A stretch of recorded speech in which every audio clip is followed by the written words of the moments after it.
오늘 기도에 관한 말씀이 되겠습니다. 성도들의 표시, 정체성, 이것에 대해서 여러 가지로 저분은 예수 믿는 사람이다 이렇게 알 수 있는 표시가 있는데, 데살로니가 전서 5장 16절에서 18절 말씀에 보면 항상 기뻐하라, 쉬지 말고 기도하라, 범사에 감사하라, 그런 말씀 있잖아요. 이 어려운 이 세상에서 늘 기뻐하는 사람 보면 저 사람 우리와 다르네, 알고 보면 예수 믿는 사람이다, 이렇게 이제 알 수 있는 거예요. 늘 기도하는 사람, 혹은 모든 일에 불평 원망 없이 늘 감사하는 사람, 이 사람 보면 예수 믿는 사람이구나, 구원받은 하나님 자녀구나, 이것을 얼른 알 수 있겠습니다. 오늘 기도에 관한 말씀인데, 기도와 성도는 뗄래야 뗄 수 없는 관계가 되지요. 조금 전에 말씀드린 대로 기도하는 사람이면 성도고, 성도는 기도하는 사람이다, 이렇게 볼 수가 있겠습니다. 성도인데 기도가 뭔지도 몰라요. 기도한 적이 없어요. 그 사람은 명목상의 그리스도인이다, 그렇게 볼 수도 있겠어요. 가지가 줄기에서 끊어진 사람, 실질적으로 생명이 없는 사람, 이렇게 말할 수 있겠습니다. 기도가 깊은 사람은 믿음이 깊은 사람이다. 또 기도가 얕은 사람은 믿음이 얕은 사람이다, 이렇게 평가를 해도 무리가 아닐 것입니다. 성도는 늘 간증거리가 있어야 돼요. 늘 간증거리. 예수 믿기 전하고 믿고 난 다음에 뭔가 달라진 점이, 이것이 이제 간증거리잖아요. 예수 믿은 지 오래됐어요. 근데 간증거리가 그래도 있어야 돼요. 최근에 기도 응답 받은 거, 이것을 말하면 저 사람은 간증거리가 있고, 또 하나님과 나와의 관계가 건강하고 또 실질적이고 생명력 있는 관계다 하는 것을 알 수가 있겠어요. 거창한 거 아니더라도 내가 기도했는데 하나님이 이렇게 응답하셨네, 하나님이 이런 일을 하셨네, 이건 하나님 은혜인 것이 틀림없어, 이렇게 느끼는 거죠. 그리고 말할 수 있는 거죠. 저도 간증거리가 있죠. 저도 우리 교회에 다니는 성도들 한 분도 지옥 가는 분 없게, 알곡 신자 돼서 다 천국 가도록, 그것이 저의 간절한 소원이에요. 여러분에게 여러 번 말씀드렸듯이, 성전 미문에 앉아서 나면서 걸어보지 못한 그 사람, 구걸하면서 있었는데 40살이 넘도록 예수님 만나지 못했거든요. 성전에 나온다고 예수님을 인격적으로 만난 거 아니거든. 예수님이 그렇게 시시한 분이 아니잖아요. 그래서 제가 성광교회를 섬기는 한에 있어서 성광교회에 드나드는 어떤 성도들도 예수님 못 만난 사람 없도록 주님 앞에 엎드릴 때마다 그 기도예요. 근데 금년 들어서 주님께서 하시는 일, 그 기도의 응답으로 주시는 그런 현상들이 제가 느낄 수 있겠어요. 부흥사경회 때도 모든 분들이 말씀을 통해 은혜 받았다는 거예요. 또 양육 프로그램이 갈수록 떨어지고 적어지게 되는 건데 지금 갈수록 늘어나고 있습니다. 목자학교도 그렇고 또 루디아 제자학교도 그렇고요. 또 부부학교도 다른 때와 달리 8가정, 다른 때 배나 더 모였어요. 또 청동원 전도주의를 하는데 우리 교회에 한 번도 나오지 않던 분들, 또 오랜만에 나온 분들 270명 이렇게 나온 사례가 없습니다. 21년 역사 가운데. 근데 하나님께서 부족하지만 종의 기도를, 간절한 기도를 주님이 지금 내가 더 듣고 있어, 내 기도 지금 이뤄가고 있어, 이렇게 주님이 저에게 감동을 주시고 느끼게 해주셨어요. 자, 우리 기도하는 것 결코 헛되지 않습니다. 기도에 대한 말씀을 한번 보겠습니다. 로마서 12장 12절 말씀 같이 읽겠습니다. 소망 중에 즐거워하며 환난 중에 참으며 기도에 항상 힘쓰며. 아멘. 오늘 본문의 말씀도 기도 간구에 대해라는 단어가 7번 나와요. 그런데 여기를 기도에 항상 힘쓰며 그렇게 말씀했어요. 기도는 그냥 저절로 되는 게 아니에요. 등록하고 예수 믿으면 그냥 기도된다, 그게 아니에요. 기도는 힘써야 돼. 그래서 항상 기도하고 쉬지 말고 기도하는 그런 기도의 용사가 돼야 되죠.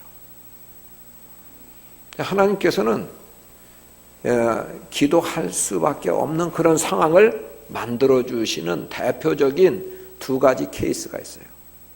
오늘 기도 안 된 사람도 이때는 기도하게 된다는 거예요. 그러면서 2가지 경우를 말씀하고 있는데 13절 볼까요? 13절 같이 읽겠습니다. 너희 중에 고난 당하는 자가 있느냐? 그는 기도할 것이요 즐거워하는 자가 있느냐? 그는 찬송할지니라. 아멘. 여러분, 일이 잘 술술 풀리고 잘 되면 기도 안 해요. 잘 되다가도 안 될 때 그건 기도하게 되죠. 고난이 오면 기도하게 돼요. 지푸라기라도 잡는 심정으로 주님을 의지하고 주님을 바라보게 돼요.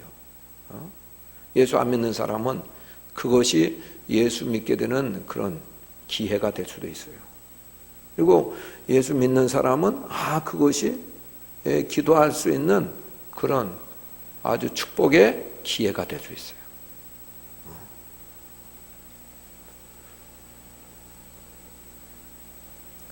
경제적으로도 부하게 살 때보다 가난할 때 더 기도가 나오거든요. 더 간절한 기도가 있게 돼요. 우리나라도 이렇게 보면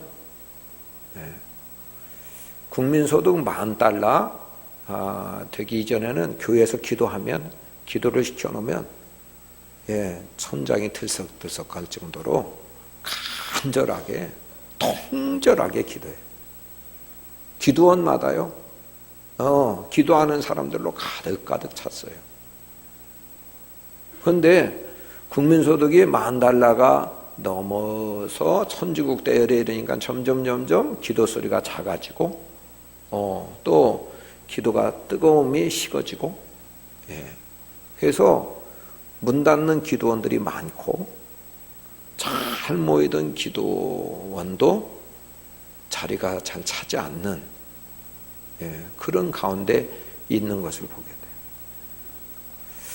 자, 이 고난이 온다. 이것은 기도할 기회다, 그거죠. 오늘 말씀에 너희 중에 고난 당하는 자가 있느냐? 그는 기도할 것이요. 즐거워하는 자가 있느냐? 그는 찬송할지니라. 이렇게 말씀했거든요. 자, 우리 인생들은 이게 전부예요. 고난 당하는 때도 있고 즐거워하는 그런 때도 있는 거예요. 예. 이게 전부예요. 근데 고난 당하면 기도해라. 성도들에게 주시는 지침이죠. 또 즐겁고 잘 될 때는 이거 하나님 은혜구나. 이건 하나님이 주시는 그런 축복이구나. 그래서 하나님께 감사하고 하나님께 찬송하라는 거예요. 자, 근데 지혜의 왕 솔로몬이 전도서 7장 14절에 보면 인생은 뭐냐? 인생은 뭐냐에 대해서, 인생이 본질적인 문제에 대해서, 인생이 무엇인가에 대해서 말하고 있어요. 전도서 7장 14절 같이 읽겠습니다. 형통한 날에는 기뻐하고 공고한 날에는 뒤돌아보아라. 이 두 가지를 하나님이 평행하게 하사 사람이 그의 장래일을 능히 헤아려 알지 못하게 하셨느니라. 아멘. 이 두 가지가 병행되게 됐다는 거예요. 이 솔로몬이 다 살아보고 난 다음에 얘기하기를 하나님이 늘 형통한 날, 늘 즐거운 날만 있게 되는 게 아니다. 늘 즐겁다가도 때로는 곤고한 날이 있게 된다는 거예요. 어려움이 닥치게 된다는, 이게 인생이라는 거예요. 인생이다. 하나님이 언제 어떤 일이 일어날지 모르게 하셨다는 거예요. 그러면서 이 두 가지가 병행돼서 오게 하셨다는 거예요.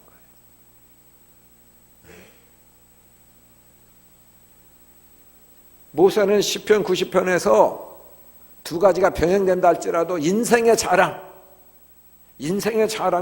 수고와 슬픔뿐이다. 오히려 즐거움이 많은, 그것이 더 많은 그런 세월이 아니라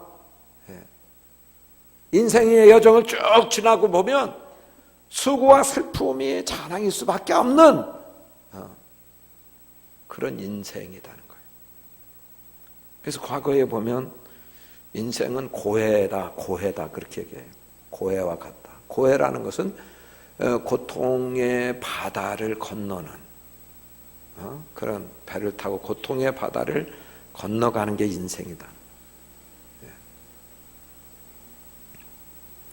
자, 그처럼 고난이 우리 인생과 무관하지 않은데, 그런 고난이 올 때, 고난이 오는데도 불구하고 기도하지 않는다? 이건 기도의 절호의 찬스고 하나님께서 그런 사인을 보내주시는 건데, 그래도 기도하지 않는다? 이것은 정말 성도인가? 그 사람이 믿음에 있는가를 한번 따져봐야 돼. 믿음이 있는 사람, 그래도 성도로서 하나님 자녀인 사람은 고난이 오면 안 엎드리다가도 지금 엎드리게 된다. 그건 기도할 것이요, 주님이 말씀해 주셨습니다. 여러분, 기도하면 어떤 축복이 있게 돼요? 고난이 와서 기도하면 어떤 축복이 있게 되는가요? 고난이 와서 기도하면 하나님을 경험적으로 알게 돼요. 예? 여러분, 호랑이 그림책으로 호랑이를 봐요. 근데 호랑이를 실물로 만나요. 그림책으로 보는 거하고 실물로 만나는 거하고는 다르죠? 전혀 다른 거예요. 욥이라고 하는 사람이 동방의 의인이었어요. 그리고 거부였어요. 부자였어요. 주님이 말씀하시는 부자였어요. 그런데 그가 고난을 당해요. 이 알 수 없는 고난을 당해요. 가축 다 탈취를 당해서 도둑질 당하죠. 그리고 10명의 그런 자녀들이 집이 무너져 죽어요. 그리고 자신의 몸까지 피부병에 걸려서 기와장저각으로 자기 몸을 긁을 수밖에 없는 그런 비참한 고난이 찾아왔어요. 예수님 믿는데도 그런 고난이 찾아왔어요. 그런데 그 고난의 여정을 쭉 겪고 난 다음에 욥기가 42장으로 되어 있는데 42장 5절에 보면 욥이 고백을 해요. 고백을 해요. 한번 보겠습니다. 42장 5절 같이 읽겠습니다. 내가 주께 대하여 귀로 듣기만 하였사오나 이제는 눈으로 주를 배웠나이다. 아멘. 그가 예수님을 안 거예요. 경험적으로 안 거예요. 그동안 이론적으로, 그동안에는 귀로 들어서 정보를 아는 정도였는데, 내가 고난을 당하고 이 고난에서 나를 건져주시는 그 과정을 통해서, 아, 하나님은 살아계시네. 하나님 나를 사랑하시네. 하나님, 이 고난의 과정을 통해서 하나님 어떤 분이신지 나로 알게 해주셨네. 그것을 고백한 거예요.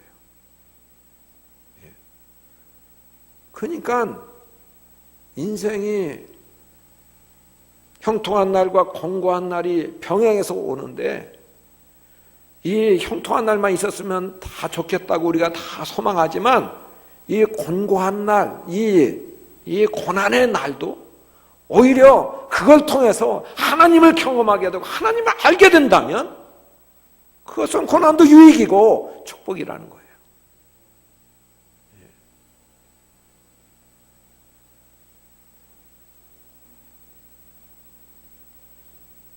여러분, 고난보다 더 크신 주님이 계세요. 고난이 올 때 낙심하지 마시고, 주님으로부터 떠나지 마시고, 이건 기도할 기회다. 주님을 만날 수 있는 기회다. 주님을 경험적으로 알 수 있는 기회다. 그렇게 생각하시고 기도하는 우리 모두가 되기를 축복합니다. 14절에서 16절 보겠습니다. 14절에서 16절 같이 읽겠습니다. 너희 중에 병든 자가 있느냐? 그는 교회의 장로들을 청할 것이요 그들은 주의 이름으로 기름을 받으며 그를 위하여 기도할지니라. 믿음의 기도는 병든 자를 구원하리니 주께서 그를 일으키시리라. 혹시 죄를 범하였을지라도 사하심을 받으리라. 그러므로 너희 죄를 서로 고백하며 병 낫기를 위하여 서로 기도하라. 의인의 간구는 역사하는 힘이 큼이니라. 아멘. 우리가 다시 기도 안 탄 사람도 기도할 수 있는 그런 찬스는 병들었을 때, 병들었을 때 기도할 수 있는 그런 기회를 잡게 된다는 거예요. 그래서 너희 중에, 예수님 믿는 자 중에 병든 자가 있느냐? 저는 기도해라, 기도하라. 요약하면 기도해라. 우리가 건강하게 살다가 갑자기 질병에 왔어요. 당황되죠? 우리 교우들 중에 이렇게 건강하다가 질병이 와서 수술을 받는 분도 계시고, 또 병원에 입원해서 장기간 계신 분도 계세요. 그리고 또한 그 병을 앓게 되고, 그래서 이제 약을 타다가 장기 복용을 하면서 병과 함께 살아가는 분도 계세요. 근데 이 세상에 살 때에 믿는 사람이라도 이 병이 오는데, 주님께서 가르쳐 주시는 것은 병들었을 때는 기도하라고는 사인이라는 거예요.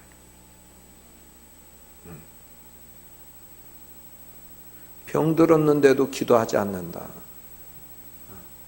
정말 믿음이 있는가 따져봐야 된다니까요. 아주 절호의 찬스, 주님이 기도하라고 부르시는 그런 아주 중요한 신호라는 것이죠. 그런데 여기 말씀에 보면 병들었을 때 어떻게 기도하면 되느냐? 먼저 장로들을 청하여 기도하게 하라는 거예요. 그러니까 영적인 지도자 있죠. 또 영적인 친구들, 선교의 구역의 친구들이 있어요. 그런 분들에게 기도를 부탁하라는 거예요. 기도를 부탁해라. 그럼 기도를 부탁받은 영적 지도자들은 어떻게 하면 좋냐? 그를 위하여 기름을 바르며 기도하라. 그래, 기도할지니라. 기름을 바른다, 그 말은 두 가지 의미가 있습니다.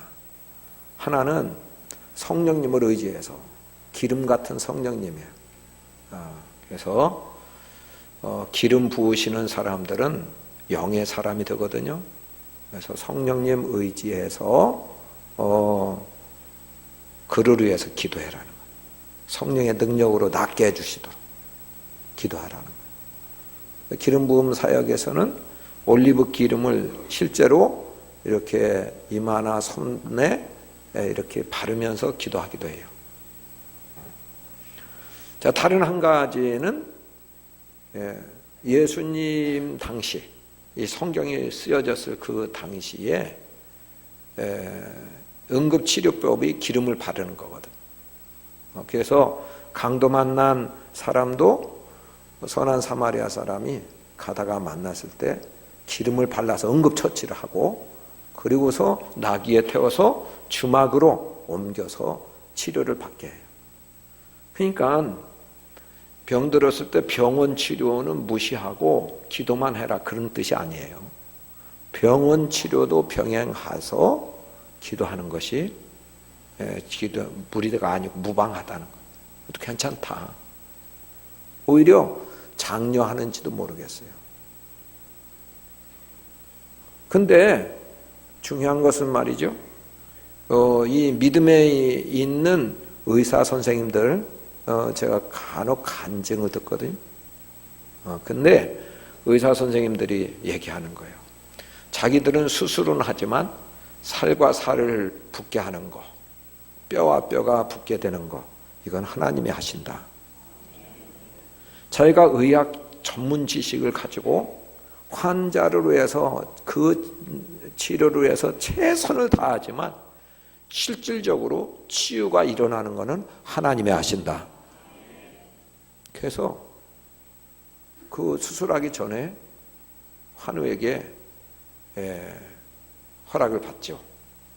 제가 하는 일은 최선을 다할 겁니다. 그런데 낫게 하시는 분은 하나님이신데 제가 기도하고 수술해도 되겠습니까? 그래서 환자가 허락하면 기도하고 그 수술을 시작합니다.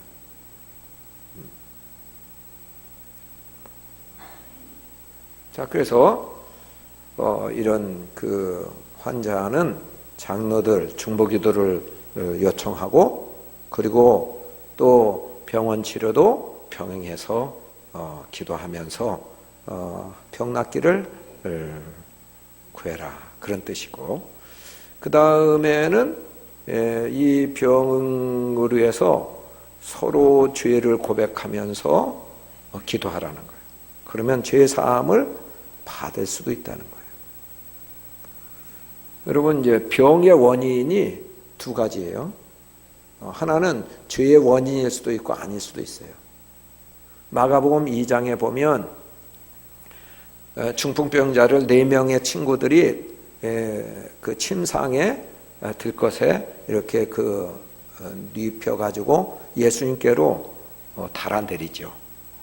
그때 예수님께서 선포하세요. 그들의 믿음을 보시고 이제 고쳐주시죠. 고쳐주시는데 네 병이 나았느니라 이렇게 선포하지 않으시고 내 죄 사함을 받았느니라 이렇게 말씀하세요. 그래서 이제 그 병은 죄 때문에, 이 사람이 죄 때문에 온 병이다 하는 걸 알 수 있어요.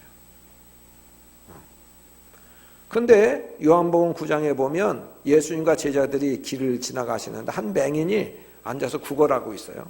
그때에 예수님께 여쭤봐요. 제자한테 질문하는 거죠. 저 사람은 누구 죄로 저렇게 맹인이 됐습니까? 그 부모입니까? 자신입니까? 이렇게 질문했더니 예수님 말씀하시기를 그 부모의 죄도 그 자신의 죄도 아니다. 아니다.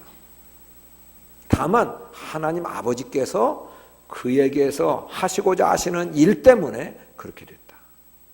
그런 얘기예요. 네. 자, 중요한 거는 어쨌든 말이죠. 우리가 질병에 걸렸을 때, 이런 깨달음이, 내가 함부로 살았다. 이렇게 살아서 안 되는데, 건강할 때 잘 살아야 됐는데, 그래가지고 깨달음이 왔어요. 그래서 회개의 기회가 됐어요. 회개라는 건 뭐예요? 눈물을 흘리면서 통곡하는 게 회개가 아니에요. 회개는 자기의 잘못을 깨닫고 새로운 삶을 사는 거예요. 새로운 생각을 하고 새로운 삶을 사는 거. 180도 방향을 전환하는 거. 눈물이 나든 안 나든. 자, 그렇게 회개 기도하면, 병 때문에 회개 기도한다면, 그의 영이 회복되잖아요. 영원한 생명에, 영원한 구원에 그런 축복을 받게 되죠. 이 땅에 사는 영적인 삶에서도 그 회개 기도를 통하여서 하나님의 풍성한 은혜가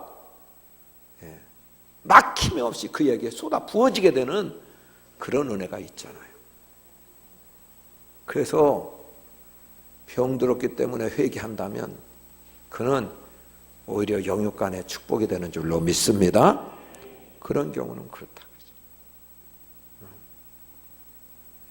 그 다음에 병든 사람 믿음의 기도해야 된다는 거예요. 믿음의 기도. 주님은 믿음을 보시고 고쳐주세요. 백부장의 하인이 병들어 죽게 됐을 때 예수님께 나오자요. 예수님께 나와서 제 하인이 병들어 죽게 됐습니다. 고쳐주세요. 그랬더니 예수님이 그래 내 집에 간다. 그랬더니 예수님께 이 백부장이 아이고 저희 집에 오시는 거 제가 감당할 수 없습니다. 그런 높으신 만왕의 왕이신 분이 여기서 말씀 한마디면 끝입니다. 저도 군대 백부장으로서 부하들에게 너 저기 갔다 와 그러면 갔다 오는데 말 한마디면 끝나는데 예수님 제가 믿습니다. 여기서 말씀 한마디라면 족합니다. 믿습니다. 했더니 예수님 내 믿음대로 되려. 그래서 집에 가봤더니 정말 일어나서 다 나무 집었어요. 언제 네가 낳았냐 그랬더니 그 시간이요. 그 시간. 예수님이 선포하셨던 그 시간. 믿음이다. 믿음의 기도. 자, 병든 사람, 우리가 병들었을 때에 이런 기도에서 병에서도 구원받을 뿐만 아니라 주님을 경험하게 되는 축복 있기를 바랍니다. 자, 근데 우리가 16절 보시면 16절을 보겠습니다. 16절에 보시면 같이 읽겠습니다.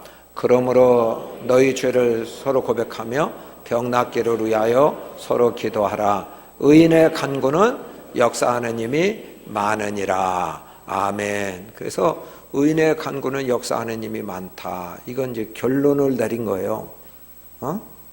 의인의 기도는 오늘 핵심의 말씀이죠. 의인의 기도는 역사하는 응답이 있고 응답의 기적이 나타난다는 거예요. 그래서 예를 들었어요. 예를 들어서 엘리야의 예를 든 거예요. 17절 18절 같이 읽겠습니다. 엘리야는 우리와 성정이 같은 사람이로되 그가 비가 오지 않기를 간절히 기도한즉 3년 6개월 동안 땅에 비가 오지 아니하고 다시 기도하니 하늘이 비를 주고 땅이 열매를 맺었느니라. 아멘. 엘리야는 기도의 선지자예요. 기도로 큰 기적을 나타낸 사람이에요. 여기 말씀처럼 엘리야가 기도하니까 3년 6개월 동안 물 한 방울, 비 한 방울 하나. 예. 그리고 엘리야가 기도하니까 또 비가 와요. 예. 이것은 오늘날에도 증명이 돼요. 우리 디모데 제자학교 현장에 있어서 태국이나 필리핀이나 이런 데 가면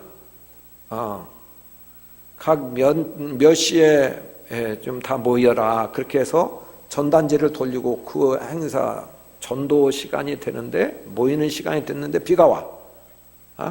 그때쯤 비가 와요. 그냥 날씨가 좋지 않아. 전날에 했는데 훗날에 날씨가 좋지 않아. 그럼 기도하면 그 시간만 개. 그 시간 끝난 날 또 비가 와. 신기하죠? 하나님은 기도를 통해서도 이 하늘 그 자연계를 움직이시는 하나님이신 줄로 믿습니다. 자, 엘리야는 그 바알 선지자 450명과 이제 제단을 쌓잖아요. 제단을 쌓고 엘리야 한 사람과 대결을 하잖아요. 누구가 참 신인지. 하늘에서 불이 내리는 신이 살아계신 하나님이시다. 바알 신을 섬기는 그런 거짓 선지자들과 대결을 합니다. 자, 이걸 통해서 엘리야가 이제 기도의 사람이 응답을 받게 되는데, 어떤 축복이 있게 돼요? 이제 마귀 시험을 이기는 축복이 있게 돼요. 마귀 시험. 이제 바알 신이 정말 거짓 신이다. 거기에 미혹되거나 현혹되지 않고 이렇게 마귀와의 대결에서 승리하게 된다. 우리는 계속해서 기도하면 원수마귀가 할 수만 했으면 믿음의 삶을 살지 못하도록 넘어지게 하지만 하나님이 기도하는 사이에 손을 들어주셔서 꼭 승리하게 하실 줄 믿습니다. 그리고 또 하나님께 이렇게 기도하면 민족을 구원하게 돼요.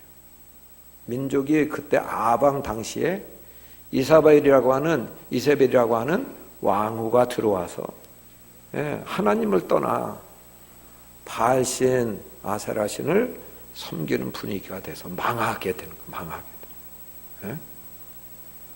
하나님이 민족이 하나님만 믿게 해주세요. 하나님께 돌아오게 해주세요. 그렇게 기도하고 그 같은 대결이 있었는데 그걸 통해서 과연 하나님만이 살아계신 하나님이시구나 그렇게 증명해 보인 거예요. 그래서 민족을 구원하게 되는 그런 역사가 기도를 통해서 일어나게 된다.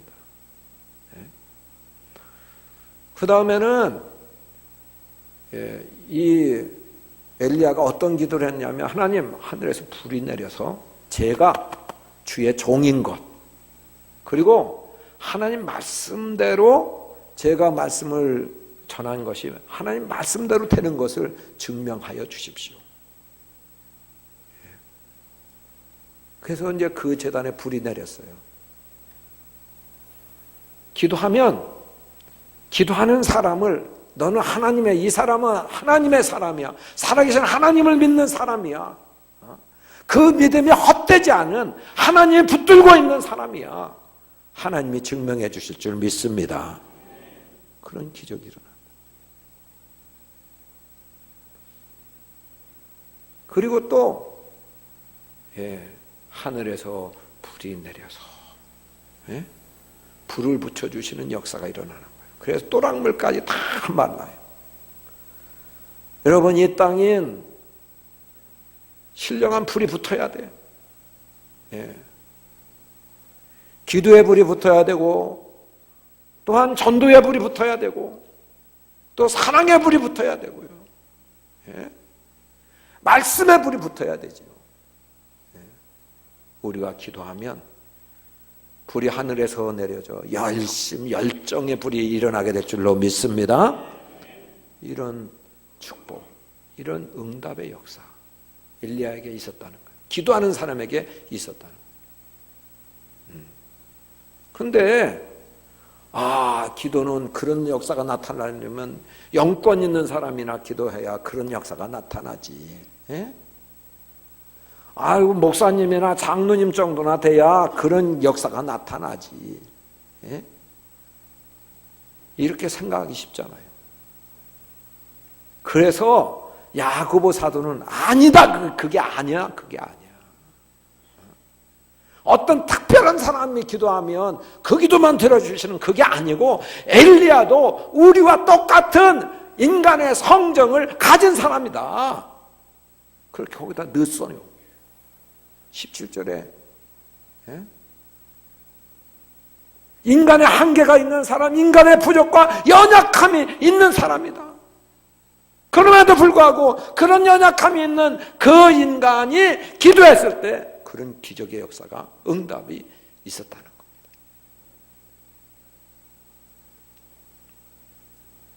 여러분, 성경의 인물들 보면 다 실수 허물이 많아요. 아브라함 실수 허물 많았죠. 노아의 홍수 사건을 통해서 심판의 그런 기적을 보고도 포도주에 취해서 대낮에 벌거벗은 채로 이렇게 누워 잤어요. 그런 추태를 부렸어요. 엘리야 그런 불이 떨어지는 그런 기적을 체험하고도요, 이세벨인 나 엘리야라는 그놈 내가 가만히 안 놔둔다 그러고서 잡아 죽이려 할 때 로뎀 나무가에 그 나무 밑에 이제 피해가지고 숨어 있으면서 죽기를 구했어요. 아니, 살아계신 하나님, 그런 기적의 하나님이 계시다면, 그걸 경험했으면, 그까짓 뭐가 두려워요. 그런데 죽기를 구했어요. 자살 충동이 일어났고 우울증이 있고 우울증 증상이 있었다, 이제 그렇게 의학 전문가들은 그렇게 얘기하더라. 자, 그런 연약한 인간의 기도도 하나님은 들어주신다. 오늘 우리가 기도하기를 바랍니다. 한 가지 간증만 하고 이제 마치려고 그래요. 울산에 그 아주머니 집사님 기도 많이 하는 집사님. 이 집사님이 옛날에는 이제 뭘 이고 다니면서 이 동네 저 동네 다니면서 파는 분들이 계셨어요. 동태장사를 했대. 동태장사 이고 다니면서 동태장사를 했는데, 뭐 먹고 살기 위해서 뿐만 아니고 자기가 꼭 기도 제목, 소원이 있었어요. 성전을 좀 건축하는데 자기가 건축 헌금을 좀 드리고 싶었어요. 꼭 드리고 싶었어요. 그래서 내가 성전 짓는 일에 보탬이 되게 해주십시오. 이렇게 하면서 다윗의 그런 소원 기도 제목이 있었던 거죠. 그런데 어느 날 어느 할머니가 자기 집에 오라고 그래서 불러서 갔더니 그 할머니가 평생 모아놓은 동전 꾸러미를 내놓는 거예요. 이게 이제 복주머니 같은데 동전 꾸러미 하나를 내놓고, 이거 동전인데 동태 한 상자하고 바꾸자. 이거 가져가고 동태 한 상자 줄 수 있냐 그랬더니 이 집사님이 그러시라고. 동태 한 상자 놓고 갖고 온 거예요. 갖고 와서 집에서 그 동전을 보니까 다른 건 조금 이해가 가는데 이상한 동전이 있는 거예요. 이상한 동전이. 못 보던 옛날 돈이죠, 화폐. 그래서 이제 목사님께 갖고 왔어요. 목사님께. 내가 이렇게 해서 이게 생겼는데 이거 어떻게 하면 좋냐 그랬더니 이제 목사님이 내가 종로 서울에 올라가서, 울산에서 서울로 올라와서 종로 인사동에 그런 거 감정해서 이제 팔고 사는 가게가 있으니까 한번 가보겠다. 갖고 올라온 거예요. 갖고 올라왔는데 이렇게 눈을 저렇게 뜨고 이렇게 보더니 10만 원 주겠다 그러대. 10만 원. 엄청난 돈이야 그때. 10만 원. 근데 이건 내가 주인이 아니라서 안 되겠다고 안 판다고. 그랬더니 100만 원 줄 테니까 팔으라고 그러더래. 그랬더니 그것도 안 된다. 그래서 나중에 600만 원까지 이제 흥정이 간 거예요. 내가 600만 원 줄 테니까 팔라면 팔고 말만 말하고. 이제 그렇게 하니까 600만 원 받고 팔았어. 그래가지고요, 그걸 갖고 내려왔어요. 내려와서 집사님에게 내놓은 거죠. 집사님이 받고서 잠시 기도하더니 400만 원을 건축원금으로 드렸어요. 그리고 200만 원을 하나님이 이제 또 남겨놓으라는 그런 마음을 주셔서, 그래서 남겨놨어요. 남겨놓으면서 기도하는 거예요. 하나님 왜 남겨놓으라고 하셨죠? 다 드릴 판인데, 예? 약속한 거 뭐 돈 생겼다고 자기 개인적으로 착복할 거 아니고, 근데 하나님이 왜 이거 남겨놓으라고 하셨어요? 하나님 왜 남겨놓으라고 하셨죠? 며칠간 여쭌 거예요. 어디에 쓰면 좋을까요? 며칠간 기도했는데 하나님이 꿈에 자갈밭을 보여주신, 그 동네에 자갈밭. 그걸 사라는가 보다. 그래가지고 그 자갈밭을 평당 300원, 한 평에 300원, 요즘에 땅 지가가 얼마나 되는지 모르지만 300원 주고, 그냥 뭐 아무 쓸모없는 땅이니까 300원 주고 5,000평 샀대. 150만 원 주고 5,000평 샀대요. 예. 그런데 샀는데 그냥 세월이 얼마만큼 흘렀는데 어느 날 서울에서 자가용도 많지 않은 때 자가용이 온 거예요. 와서 땅 주인을 찾더니 이 땅을 1,000만 원 줄 테니까 팔으라고 그러더래요. 150만 원 주고 샀는데 1,000만 원 준다 그러면 얼른 팔아야 되겠잖아요. 근데 안 팔았대. 안 된다. 안 판다. 그랬더니 가더래. 이거 이제 며칠 후에 왔는데 1억 줄 테니까 팔으라 그러대. 1억. 그러니까 안 판다고 그래. 이제 최종 합의가 29억 받았대요. 예? 아이고, 다 놀라시네. 예. 근데 그래서 2억을 건축원금을 내고, 그리고서 27억을 가지고 또 땅을 샀는데, 그것이 나중에 아파트 단지로 개발이 되는 지역이 됐고, 그래서 수백억, 수천억 자산가가 됐다. 귀가 번쩍 뜨이죠? 돈 때문에. 돈 이전에 뭐가 있어야 돼요? 기도. 주의 음성을 듣는 거예요. 뭐든지 주님이 주인이시니까. 뭐 생겨도 이게 어떻게 쓰면 좋죠? 주님이 하라는 대로 하는 거예요. 그리고 주님을 사랑한 거예요. 날 구원하신 이거 주님의 교회 성전 이것이 건축되는 일에 제가 좀 꼭 다윗처럼 져드리고 싶습니다. 건축원금 좀 내고 싶습니다. 기도 다르고 실제 다른 게 아니에요. 생겼으면 다 드릴 그런 마음이 있었는데, 그것도 주님이 말씀하는 대로 이렇게 하니까 이것도 얻고 저것도 얻게 되죠. 예, 우리 기도의 사람 되기를 축복합니다. 할렐루야. 우리 같이 통성으로 기도하겠습니다. 항상 기도에 힘쓰게 해주시도록, 기도에 깨어있게 해주시도록, 살아계신 하나님을 경험적으로 기도함으로 만나고 또 늘 간증거리가 있게 해주시도록, 주여 내가 기도의 사람 되게 하옵소서, 기도의 삶을 살 수 있게 하여 주옵소서. 같이 기도하겠습니다.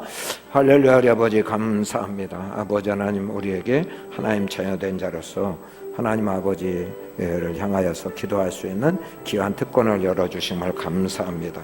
항상 기도에 힘쓰게 하여 주옵소서, 기도에 깨어있게 하여 주옵소서, 살아계신 하나님을 경험적으로 만나고 알고 간증하게 하여 주옵소서, 기도의 사람, 기도의 삶을 살 수 있게 하여 주옵소서. 하나님 아버지 감사합니다. 하나님께서 저희들에게 기도할 특권을 주신 것 감사합니다. 항상 기도에 힘쓰게 하여 주옵소서, 살아계신 하나님을 경험적으로 그래서 만나게 하여 주옵시고 간증할 수 있게 하여 주옵소서. 우리 교우들은 다 기도의 사람 되게 하여 주옵소서. 예수님 이름으로 기도 올려옵나이다.